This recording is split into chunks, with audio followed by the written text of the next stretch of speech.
आम खबर दें आपको, कराची, इस्लामाबाद और दीगर बड़े एयरपोर्ट्स पर परिंदों की भरमार। कराची से इस्लामाबाद आने वाली निजी एयरलाइन की परवाज़ हादसे से बच गई। सियाल एयरलाइन की परवाज़ PF 125 से दौरान लैंडिंग परिंदा टकरा गया। ज़राए का कहना है कि परिंदा टकराने से एयरबस 320 के एक विंग को नुकसान पहुंचा है। तफसीलात जान लेते हैं इरशाद संजरानी से। इरशाद, आगाह कीजिएगा।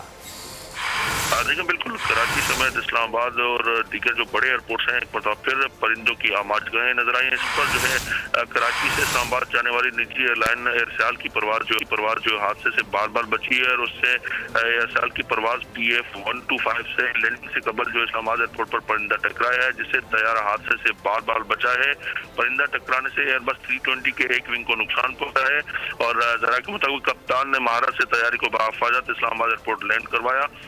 परिंदा टकराने से पहुंचने वाले नुकसान के पेश नजर तैयारी को भी ग्राउंड कर लिया। इस्लामाबाद एयरपोर्ट पर जो है PF 126 जो परवाज है उसको मनसूख किया गया है और मुसाफिरों को जो है मुतबादिल परवाज के जरिए रवाना किया गया है। कराची परवाज में ताखिर से जो इस्लामाबाद एयरपोर्ट पर भी मुसाफिरों ने शदीद एहतजाज किया है। इंतजामिया जो है एयरसाल के खिलाफ और तर्जमान एयरसाल का कहना है कि परिंदा टकराने से जो है जिसकी वजह से कराची जाने वाली परवाज को मनसूख किया गया, ये फ्लाइट सेफ्टी के बायस और मुसाफिरों की हिफाजत के बायस जो है पेश नजर ये परवाज मनसूख की गई है। तो एक मतलब फिर परिंदों के जहाज़ों से टकराने के मामला सामने आए हैं और ये इस्लामाबाद एयरपोर्ट पर लैंडिंग से कबल ये वाकया सामने आया है। बहुत शुक्रिया इरशाद, आपने इस हवाले से आगाह किया।